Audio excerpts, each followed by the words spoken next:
Oi, Somos a dupla Rai. e Tech, e estaremos com vocês na aula de português instrumental. Oi, Rai, tá sabendo que a aula de hoje é uma revisão, né? Hoje é o nosso quinto e último encontro. Teremos uma breve revisão dos conteúdos vistos nas aulas anteriores e faremos a nossa avaliação. Ai, meu Deus. O que foi, Tech? Eu não posso ouvir falar em avaliação que eu me tremo todinho. Quem chegou até aqui e estudou sério não precisa ter medo. Com certeza fará uma ótima prova. Vamos revisar o conteúdo? Veremos novamente a importância da linguagem na constituição do homem. Entender o uso da linguagem em situações específicas. Utilizar de forma correta os elementos coesivos. Identificar problemas de coerência textual. E reconhecer as características e finalidades dos textos técnicos. Preste bem atenção na aula de revisão. E façam uma boa prova. Olá, boa tarde. Então, nós estamos aqui hoje para o nosso último encontro. Foi revisar os conteúdos antes da nossa prova. Como disse Hightech, né, nós temos certeza que vocês revisaram, estudaram e vão se sair muito bem na nossa avaliação de hoje. Então, não tem por que tremer ou temer, né? Porque vai ser tranquilo, tenho certeza. Então, hoje nós estamos aqui com a presença da professora Grace, né, professora? Oi, pessoal, boa tarde. Sejam bem-vindos à nossa última aula de português instrumental. Eu continuo à disposição de você, aluno ou aluna, aqui no chat para as eventuais dúvidas. Tenho certeza que vocês terão muito sucesso na nossa avaliação. Isso mesmo, não é porque hoje é aula de revisão que vocês não podem enviar suas dúvidas ou a participação. Pode fazer que a professora Grace está aguardando, tá bom? Vamos então revisar o conteúdo? Vamos relembrar o que é linguagem, língua, fala e discurso. Então, linguagem, nós vimos que é a expressão individual e social do ser humano. É a faculdade humana de manifestar seus pensamentos, desejos ou emoções. A língua já é um sistema de signos utilizados para estabelecer uma comunicação e ela também é instrumento de interação social, sendo que ela é também identidade, né, de um povo. A fala é individual e que o sujeito usa para se comunicar. Já o discurso é toda a situação que envolve a comunicação dentro de um determinado contexto. Para isso, é necessário levar em conta quem fala, para quem se fala e sobre o que se fala. Dentro de um processo de comunicação, nós temos os seguintes elementos. Vamos relembrar? O emissor, que é quem mesmo? É aquele que emite a mensagem, né? Também chamado de remetente. Temos o receptor, que é aquele que recebe a mensagem, também chamado de destinatário. E, num diálogo, por exemplo, emissor e receptor trocam os papéis. Na hora que eu estou falando, sou emissor. Na hora que eu estou ouvindo, sou receptor. Então, esses papéis eles podem ser invertidos. O código é a linguagem que você vai utilizar para se comunicar. Por exemplo, eu estou utilizando a linguagem oral, mas aqui do meu lado no quadrinho, né, nós temos a nossa intérprete de Libras utilizando a linguagem de Libras. Então, também é um código. Então, nós temos a mensagem, que é o que vai ser comunicado, né, o assunto, o canal, que é o meio que nós vamos utilizar para transmitir essa mensagem.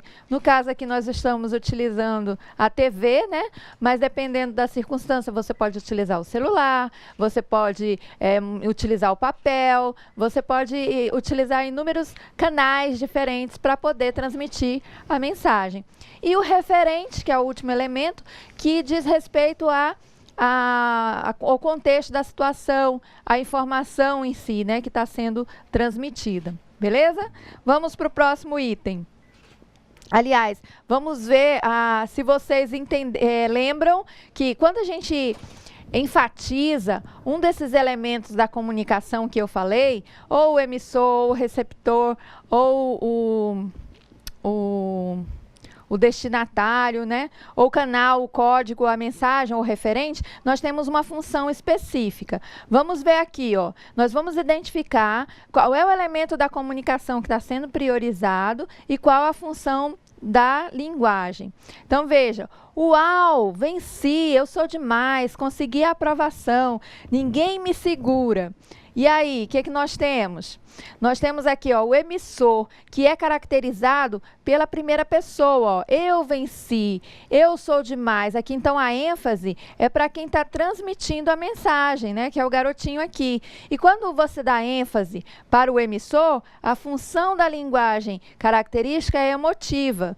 Porque aqui, além de estar na primeira pessoa, está expressando as emoções dele. Ó, ele está muito feliz porque conseguiu a aprovação. Então, toda vez que isso acontecer, que você tiver num texto o emissor sendo priorizado, a função da linguagem presente é a função emotiva. Vejamos aqui, ó, nós temos um telefone, né? Alô, está me ouvindo? Que elemento da comunicação aqui está sendo priorizado? Qual é a função da linguagem correspondente? Bom, aqui é o canal, né? Qual é o meio que está sendo utilizado? O telefone. Quando você utiliza o canal, né, faz o teste para ver se está acontecendo a comunicação, aí nós temos a função fática. Toda vez que isso acontece, é aquele alô ao telefone, é aquela mensagenzinha do WhatsApp que a gente vê se ficou azulzinho, né? Ou na conversa, no diálogo mesmo, quando a outra pessoa, aham, sei. Isso também é função da linguagem. Está testando o canal, está vendo se está acontecendo a comunicação. Vejamos este outro exemplo. Doe sangue, doe vida. Vejam só, aqui eu tenho o verbo doar no imperativo. E aqui, vejam, qual elemento da comunicação está sendo priorizado? O receptor. Então, aqui a mensagem é destinada a alguém, né? Esse receptor é que está em evidência, é para ele essa mensagem, doe sangue. E é apelativa a função da linguagem. A função da linguagem apelativa é aquela que visa convencer o receptor a tomar uma atitude ou a mudar o comportamento, né? Ou de uma ideia em si. Então, geralmente predomina o uso dos verbos no imperativo. Então, quando isso acontecer, o elemento da comunicação é o receptor e a função da linguagem é apelativa. Neste outro exemplo, olha só, nós temos aí uma revista, né? Cooperativismo, solidariedade e união, engrenagens da economia. Qual é o elemento da comunicação aqui priorizado? Quem sabe? Vamos ver se vocês acertaram. Aqui é o referente, né? O contexto. Então, é a informação em si da revista e no caso aqui da manchete, da notícia de capa, o que vai conter a reportagem principal. Quando isso acontece, quando leva-se em conta o referente, a função da linguagem é referencial, tá? Então, essa então é a revisão dos elementos. Ah, está faltando um, olha, já ia esquecendo.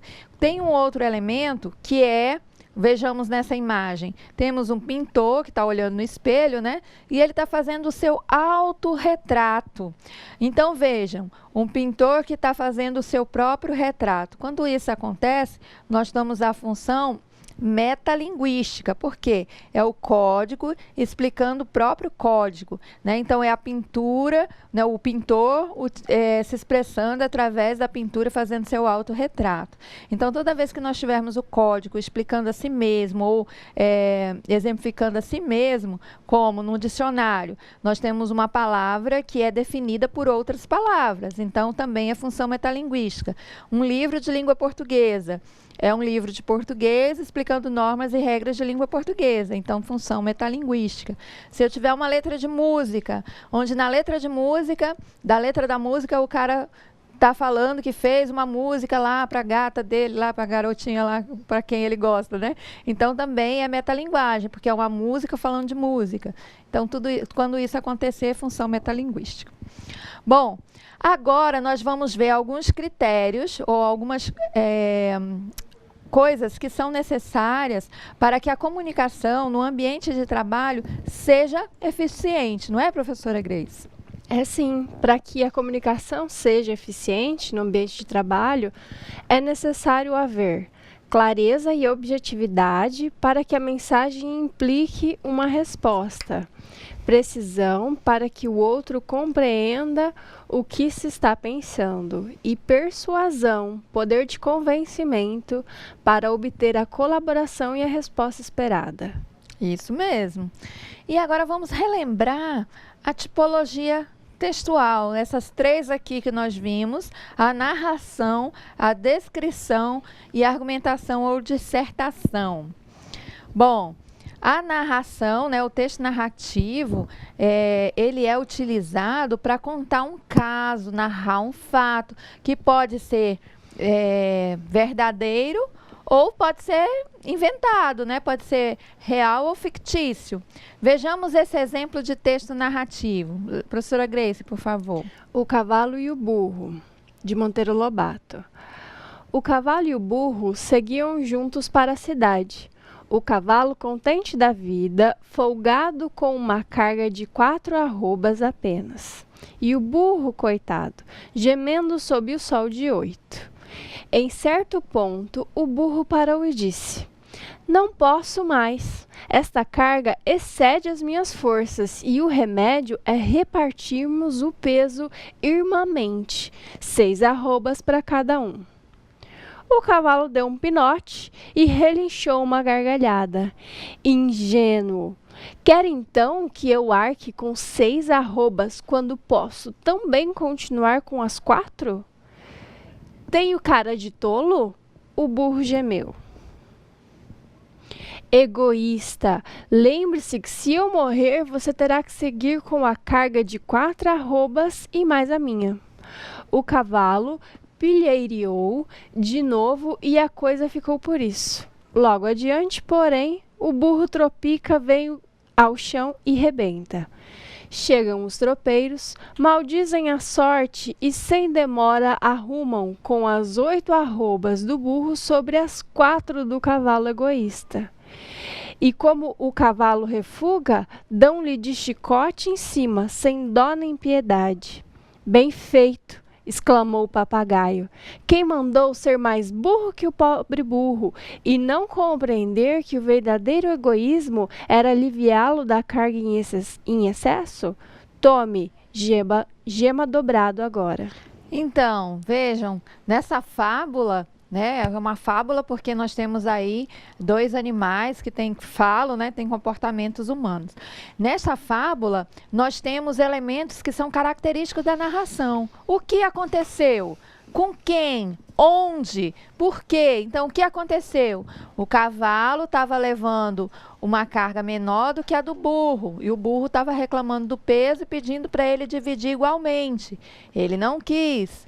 O que aconteceu? O burro não aguentou e findou que o cavalo levou a carga todinha. Por quê? Por causa do egoísmo do burro. E normalmente, né, nessas fábulas tem a moral da história, né? Que é a questão no caso aí, do egoísmo do cavalo, que ele acabou, né, pagando o pato sozinho, né? Então, esses elementos, o que aconteceu, quando, onde, por quê, são elementos específicos da narrativa, da narração. Então, quando o texto aparecer esses elementos, é porque ele tem características narrativas. Por exemplo, uma notícia. Uma notícia vai ter esses elementos. Então, a narrativa, né, a tipologia textual narrativa aparece dentro do gênero notícia. Porque quando acontece, digamos, houve um acidente na rua tal, aí ele vai dizer, na notícia vai aparecer onde aconteceu o acidente, quando, quem estava envolvido, quais eram os envolvidos no acidente. Então, todos esses elementos que nós vimos aqui na narrativa vai aparecer também numa notícia. Então, é fácil identificar quando o texto é narrativo, ok? Por exemplo, uma ata. Uma ata, ela vai ter característica narrativa. Você vai elencar os fatos da reunião, as decisões, o que aconteceu, quando, onde, né? Então, ela vai ter elementos narrativos ali dentro. Então, é necessário a gente verificar que essas tipologias, elas não estão por aí sozinhas, elas vão aparecer dentro dos gêneros textuais, né, dentro dos documentos que nós vimos, e pode acontecer que no mesmo texto coexistam, né, existam duas ou mais tipologias. Por exemplo, na própria ata que eu falei, pode haver descrição? Pode. Então, o texto descritivo, ele pode estar junto com o narrativo. Tá? Então, a gente pode encontrar dentro dos gêneros textuais um ou mais tipos de tipologia textual, ok? Vejamos o próximo. O texto argumentativo. Vamos lá para o slide? Argumentativo é o texto da ideia, da opinião, do ponto de vista sobre uma determinada problemática. É, por exemplo, a redação do Enem, que pede para você se posicionar, colocar o seu ponto de vista, embasado, né, claro, a respeito de uma questão normalmente problemática, um assunto assim que dá margem a debate, né, a divergência de opiniões. Vejamos esse texto. Desde sua origem, o homem utiliza a linguagem para comunicar suas ideias. A princípio, ele desenhava nas cavernas os acontecimentos por eles vividos. Em seguida, passou a usar a fala e, por fim, inventou a escrita para registrar o que falava. Depois disso, percebeu-se que o homem e a linguagem sempre caminharam juntos. Então, vejam, nesse texto, para defender a ideia, né, de que homem e linguagem caminham juntos, ele fez um pequeno históricozinho, foi lá na origem da comunicação, né, na origem, nos princípios, quando o homem começou a utilizar a linguagem para se comunicar, né, através dos desenhos. Depois foi falando da evolução. Olha, vejam que aqui a gente tem um elemento, né, que dá a ideia, a princípio, depois em seguida, que dá essa progressão, né, nas ideias estabelecidas no texto. Por fim, dá a ideia de consequência para situar, né, que a escrita surgiu. E aí, a conclusão dele, né, percebeu-se que homem e linguagem sempre caminharam juntos. Então, esse é um exemplo de texto dissertativo. Agora vamos ver o descritivo. O texto descritivo é aquele que enumera aspectos físicos ou psicológicos em simultaneidade. Vamos olhar agora para a professora Grace. Eu vou usar a professora Grace de exemplo. Então, a professora Grace, se eu for descrever a professora Grace, né? Ela é loira, né? É alta. Vocês não estão vendo, mas ela é alta, tá, gente? 1,78, gente. Alta, bonita, simpática. Então, quando eu faço isso, eu estou fazendo uma descrição da professora Grace. E a descrição, ela pode ser física, como eu falei, né, loira, alta, e psicológica, simpática, né, inteligente. Então, você pode fazer descrição física ou psicológica da pessoa, enumerando suas qualidades, características, né? Você pode fazer isso. Também não é só de pessoas só a pessoa que a gente descreve, não. Nós podemos descrever ambientes, né? Podemos descrever lugares. Então, a descrição, ela é bem abrangente. A gente pode fazer os dois tipos de descrição, física e psicológica, ao mesmo tempo. Eu trouxe aqui para vocês um texto chamado Autorretrato, para a gente observar essas características nesse texto. Vamos lá? Eu sou um menino maior que muitos e menor que outros. Na cabeça, tenho cabelo que mamãe manda cortar muito mais do que eu gosto. E na boca, muitos dentes que doem. Estou sempre maior que a roupa, por mais que a roupa do mês passado fosse muito grande. Só gosto de comer o que a mamãe não me quer dar. Ela só gosta de me dar o que eu detesto. Em matéria de brincadeiras, as que eu gosto mais são as perversas, mas essa minha irmãzinha grita muito. Então, veja, nós temos aí uma descrição que ela não é muito objetiva, né? Vocês conseguiram identificar o tamanho desse menino? Ó, ele é maior que muitos, menor que outros. Quando eu falei da professora Grace que ela é alta e ela disse, eu tenho 1,78 m, ela foi específica, mas nesse texto aqui que eu acabei de ler, ele não é muito específico. Ele disse o que ele gosta? Não, ele falou que ele gosta de comida que a mãe dele não dá para ele, né? E a gente sabe quais são essas comidas? Não, mas mesmo sendo uma descrição vaga, não tendo essa especificidade do que se trata, isso é uma descrição. Esse texto é do Milor Fernandes, o Milor Fernandes vai sempre pela viés do humor, né, da comicidade, mas é para exemplificar, né, de uma forma bem humorada, o que é uma descrição. Ok? Tenho certeza que vocês entenderam. Vamos agora relembrar aspectos que tornam o texto mais com uma qualidade, né? Fica um bom texto, são elementos de coesão e de coerência que são necessários para que o texto fique bom. Então, a coesão é o quê? São aqueles elementos que nós utilizamos para fazer a conexão entre as frases, entre as palavras, entre os períodos, para que a nossa mensagem seja bem entendida, para que prevaleça essa ideia, se está dando ideia de finalidade, de oposição, de consequência, de explicação. Esses elementos, eles ajudam também a estabelecer o sentido do texto. Então, por isso, eles são muito importantes. Vejamos esse texto. Cultivar um estilo de vida saudável é extremamente importante para diminuir o risco de infarto, mas também de problemas como morte súbita e derrame. Significa que manter uma alimentação saudável e praticar atividades físicas regularmente já reduz por si só as chances de desenvolver vários problemas. Além disso, é importante para o controle da pressão dos níveis de colesterol e de glicose no sangue. Também ajuda a diminuir o estresse e aumentar a capacidade física, fatores que, somados, reduzem as chances de infarto. Exercitar-se nesses casos, como acompanhamento médico e moderação, é altamente recomendável. Vejam, aqui nós temos elementos coesivos, ó, o mas também, né, ligando a informação que foi dita, né, para manter um estilo de vida saudável é importante. Só isso não para diminuir o risco de infarto, mas não só o risco de infarto, de problemas de morte súbita e derrame também. Então, esse mais também faz a ligação, une essas duas informações. Depois, ó, aqui na frente nós temos, além disso, que também dá a ideia de adição. Ó, fora essas informações que eu já falei sobre praticar atividade física, né? É importante também para controlar a pressão arterial e os níveis de colesterol. Aí eu estou adicionando mais informações. Também ajuda a diminuir o estresse e aumentar a capacidade física. Então, ó, são elementos coesivos. E aqui, ó, exercitar-se nestes casos. Que casos? Tanto para aumentar a capacidade física e reduzir a chance de infarto.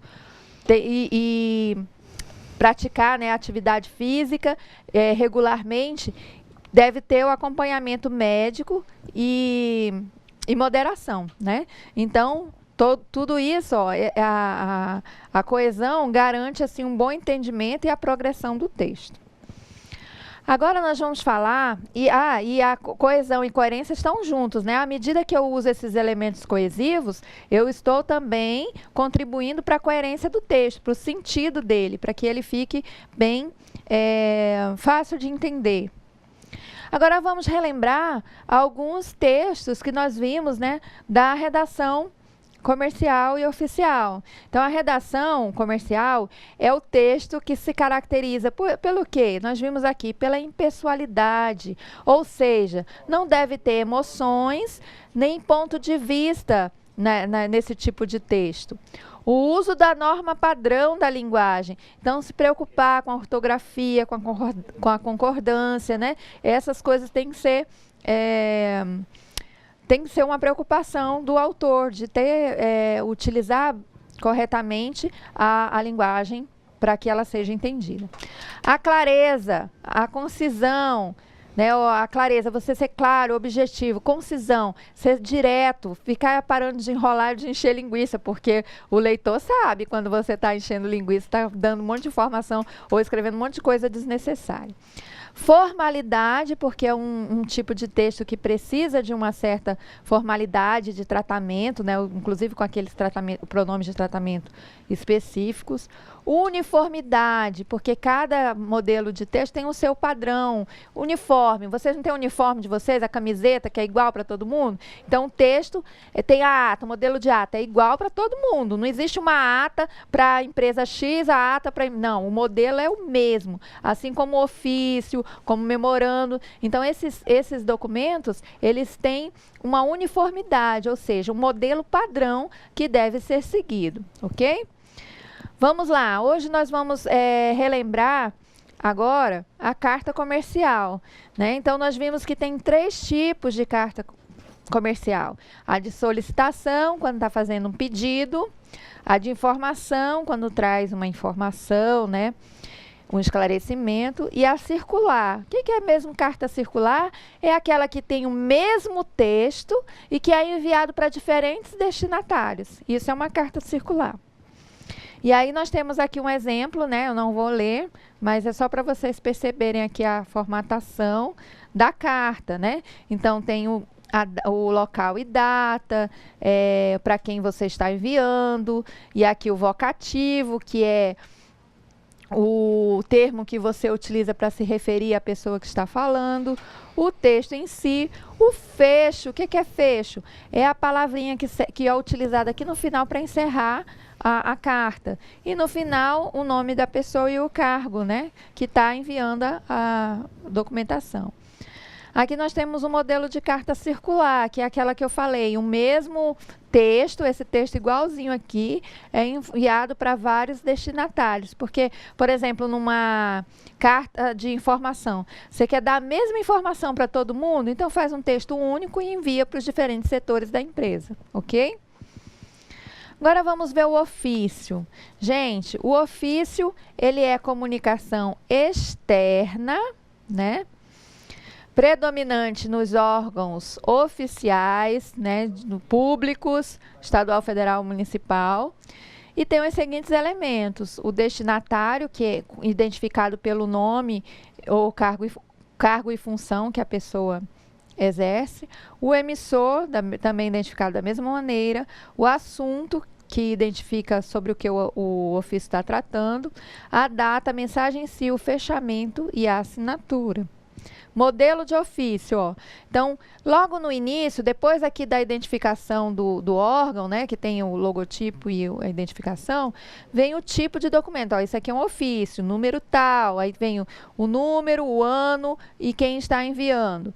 A data, local e data, para quem está sendo enviado, ó, o nome e o cargo, o texto em si, o fecho aqui atenciosamente e quem está enviando, ó, assinatura e cargo. Agora vamos ver o memorando. Ah, eu disse que o ofício, vamos lembrar aqui, é comunicação externa. Quem lembra o que é comunicação externa? Comunicação externa é entre órgãos diferentes. Órgãos públicos diferentes, a prefeitura mandando lá para o governo do estado. Então, aí, ó, são órgãos diferentes. Mas se for a secretaria, um setor da SEDUC, enviando um memorando, digamos, para a CREA SEDUC também. Então, é interno e não externo. Então, não cabe aí enviar um ofício. Então, você só envia ofício para órgãos diferentes. Já o memorando é de comunicação interna, ou seja, você vai utilizar dentro do mesmo órgão da mesma instituição ou da mesma empresa. Então, por exemplo, se o IFRO Zona Norte está mandando um memorando vai mandar um memorando ou um ofício para o IFRO Vilhena, por exemplo.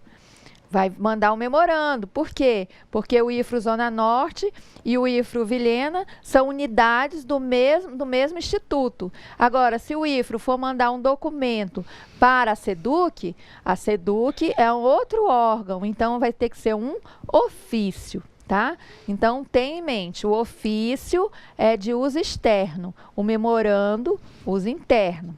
E o que tem que ter no memorando? Vejamos, o destinatário, né, que é o nome, identificado pelo nome, cargo ou função, a estrutura é parecida com o do ofício, né? O emissor, o assunto, a mensagem em si, o fechamento e a assinatura. Então, vejam aqui, o modelo é similar. Tem aqui pode ter aqui o logotipo, né, a identificação, como é dentro do mesmo órgão, mas pode ter aqui a identificação do órgão. Aí o memorando, o número e o setor que está enviando, local e data, para quem é o assunto, o texto em si, o fecho e a assinatura, ok?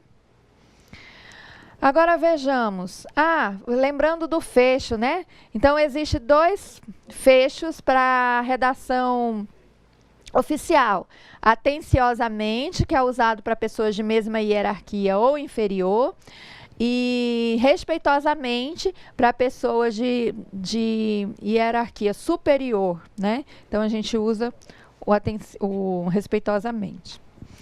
Bom, outra coisa que não custa falar é que o ofício, ele deve ser assinado pelo chefe maior da instituição. Então, por exemplo, eu trabalho aqui no IFRA, eu não posso assinar um ofício. Eu posso solicitar um ofício. E aí, quem vai assinar esse ofício para mim é o diretor-geral do campus. Então, sempre o ofício, ele é assinado pelo chefe maior da instituição, tá? Bom, agora nós vamos ver o que é uma ata. Vamos relembrar o que é uma ata? Então, a ata é um registro de forma exata e metódica de relatos, fatos, deliberações ocorridos em uma reunião, um encontro ou uma assembleia. E tem valor jurídico. Então, você faz uma assembleia, uma reunião, e nessa reunião são decididas algumas coisas. Isso tudo vai ser registrado em ata, né?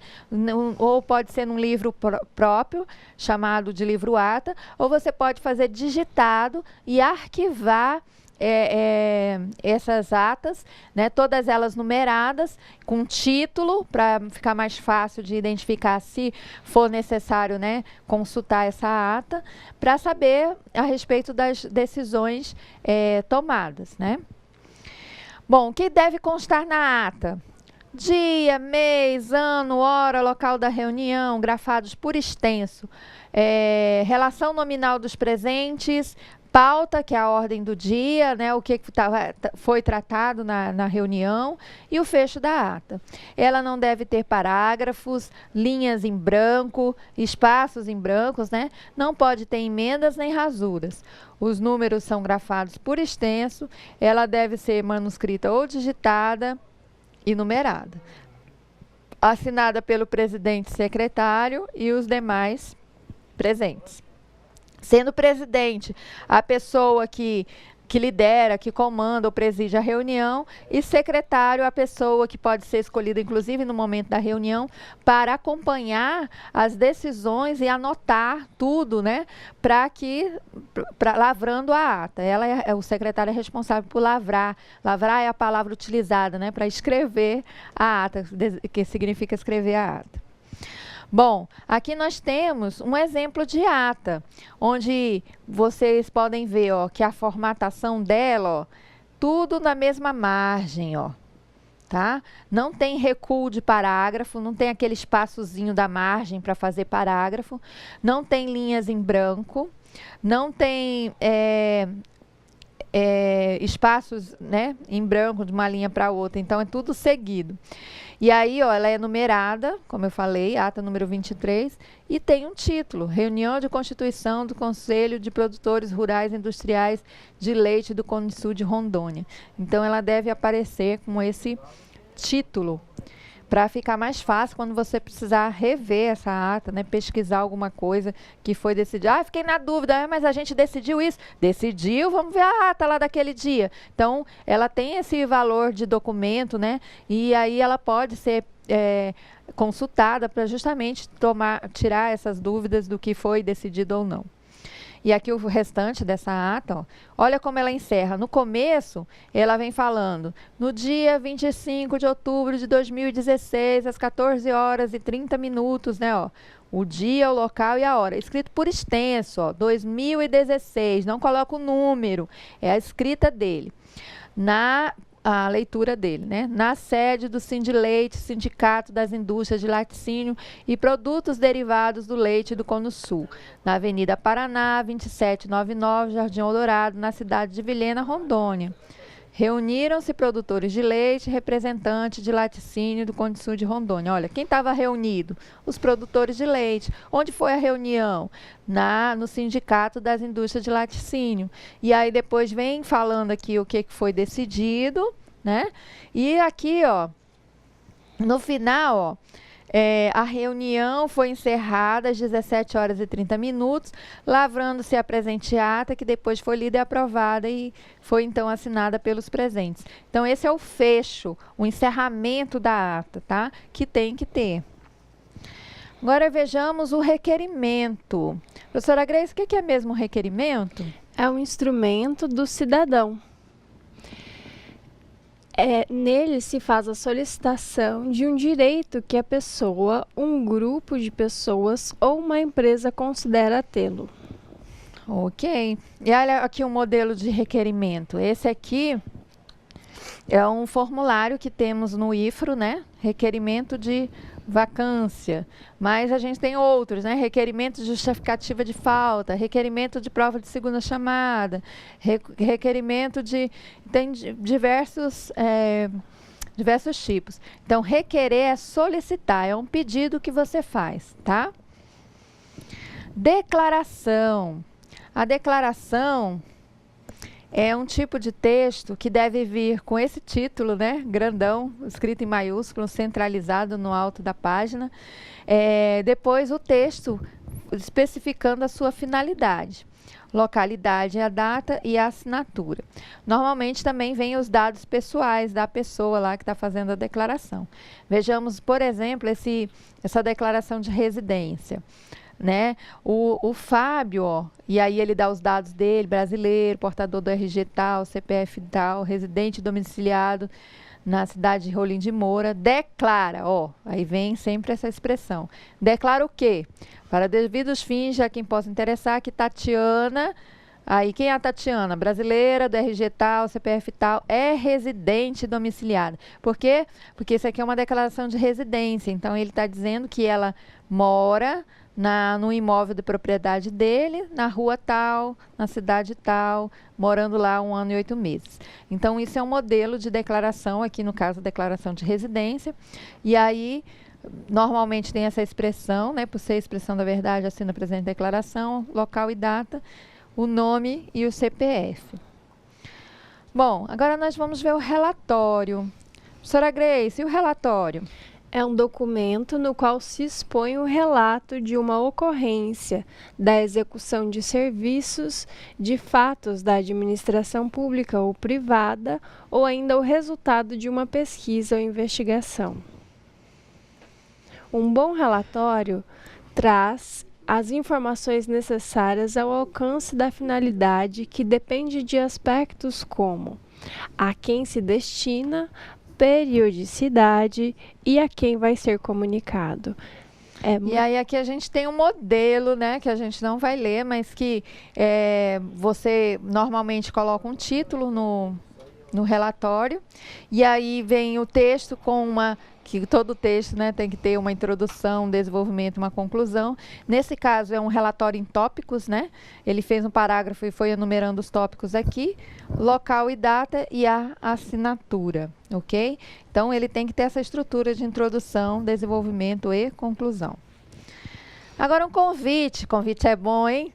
Então, o que é um convite? É um instrumento de comunicação escrita por meio do qual se chama, convoca ou solicita alguém um comparecimento de alguém a algum local, horário marcado e com finalidade determinada. Então, pode ser um convite para uma reunião, pode ser um convite para uma festa, uma inauguração, uma assembleia, uma palestra, um seminário, né?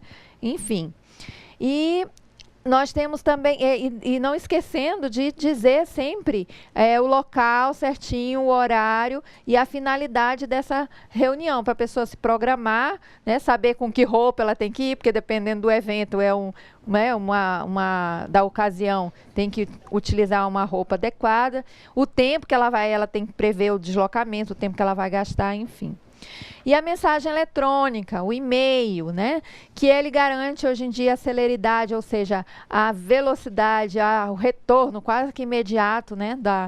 Da sua correspondência, que ele deve ser, não utilizar fonte muito grande ou muito pequena, não pode usar gíria, palavrão, né? Tem que usar a linguagem formal, deixa para utilizar a linguagem formal se for um e-mail pessoal. E-mail de trabalho, não. Aí, não esquecer de colocar o assunto, porque normalmente no trabalho as pessoas recebem muitos e-mails. Então, quando a gente visualiza lá no assunto, a gente visualiza o assunto antes mesmo de abrir o e-mail, a gente já sabe qual daqueles e-mails vai dar prioridade, né? Que tem um retorno imediato, que você precisa ver com mais urgência. Então, olha, o e-mail, ele pode ter uma linguagem, deve ter uma linguagem clara, objetiva, sem uso de gírias, de palavrões, né? Sem uso de letras muito grandes, não escrever palavras inteiras com letra maiúscula. Por quê? Porque denota agressividade. Então, evitar esse tipo de coisa. Os pronomes de tratamento evocativos que são utilizados nas comunicações. Vamos revisar. Então, nas comunicações que são dirigidas aos chefes do poder, é sempre utilizado o excelentíssimo senhor, seguido do cargo. Então, lá no início da correspondência vai colocar excelentíssimo senhor presidente da República, excelentíssimo senhor presidente do Congresso Nacional. Então, esse a forma adequada para se dirigir a eles. O pronome de tratamento invocativo para as demais autoridades. Então, elas serão tratadas com o vocativo senhor, seguido do cargo específico. Senhor senador, senhor juiz, senhor governador, senhor ministro, dessa maneira. E lembrando, né, dos fechos, os fechamentos adequados. O fecho é aquela palavrinha lá no final da correspondência, depois que você escreveu tudo, antes da assinatura. Aí tem 2 fechos diferentes. Na redação oficial, né, que são, vamos relembrar, o que é redação oficial, o que é redação comercial. Redação oficial é utilizada pelos órgãos públicos. Redação comercial pelas empresas privadas. Nas empresas privadas, admite-se outros fechos, como cordialmente, mas na oficial só esses 2. Respeitosamente para autoridades superiores e atenciosamente para autoridades da mesma hierarquia ou subordinados. Bom, quero ver se vocês entenderam agora a nossa pré-prova. Vamos lá, temos aqui essa atividade. Eu quero saber de vocês qual é o documento que possibilita a comunicação entre órgãos da mesma empresa ou chefes de seções, matrizes ou filiais. Então, qual desses documentos aqui é o mais adequado? A declaração, o memorando, requerimento, relatório ou convite? Qual é a mais adequada entre órgãos da mesma empresa? E aí? Quem disse memorando, acertou, que o memorando é uma comunicação interna, que deve ser utilizada entre órgãos da mesma empresa, ou da mesma filial, ou de filiais, né, da mesma empresa. Vamos ver essa agora. 2. O instrumento de comunicação escrita por meio do qual se chama, convoca ou solicita o comparecimento de alguém a algum local, horário marcado e com finalidade determinada. Essa é fácil. Qual é? Alguém respondeu aí, professora Grace? Não ainda, professora. Então, vamos lá. A resposta é convite. Então, é o convite que é essa comunicação para chamar ou convocar alguém, né? Então, gente, por hoje é só. Quero desejar a vocês uma boa prova, né? Leiam direitinho as instruções, leiam com calma, né? Não saiam marcando assim sem pensar nem sem ler direitinho. Acompanhe, faça a leitura. Se tiver dúvida, responde aquela que você tem mais facilidade e deixa com a dúvida lá para o final. Retoma depois, que às vezes dá aquele branco por causa do nervosismo, né, da prova, mas é só se acalmar, respirar fundo, né, e responder as questões com calma, que eu tenho certeza que vocês vão se sair bem, porque vocês prestaram atenção nas explicações, fizeram as atividades de percurso, então vão se sair muito bem, não é mesmo, professora Grace? É mesmo. Eu estou muito feliz e grata de concluir essa disciplina com a professora Ana, uma experiência incrível de alcançar tantos alunos em uma modalidade tão nova e tão incrível. Obrigada por todas as mensagens, por todas as dúvidas, todas as contribuições. Eu continuo à disposição pelo AVA, caso queiram me encaminhar mensagens, eu continuo à disposição. Sucesso na prova de vocês, continuem na caminhada, não desistam, e nós estamos aqui sempre que vocês precisarem. É isso mesmo. E aqueles que fizeram, né, o projetinho da cápsula do tempo, parabéns. Quem não fez, hoje é o último dia de prazo, né? Então faça para não ficar para trás. E aí, lembrando que em 2018 nós vamos abrir as cápsulas para saber o que vocês colocaram lá. Por isso, desculpem. Então, por hoje é só. Uma boa prova para vocês. Foi muito bom esse tempo que nós passamos juntos. Até mais. Tchau, pessoal. E aí, pessoal, o que acharam da revisão? Estão preparados para a prova? Tenho certeza que vocês vão se sair muito bem depois da explicação dos professores. Vamos sentir muita falta de vocês nessa aula. Semana que vem estaremos novamente com vocês. Foca nos estudos, hein, galera? Então, pessoal, agora se concentrem e apliquem todo o conhecimento que tiveram durante todas as aulas. E boa prova! Tchau, beijos!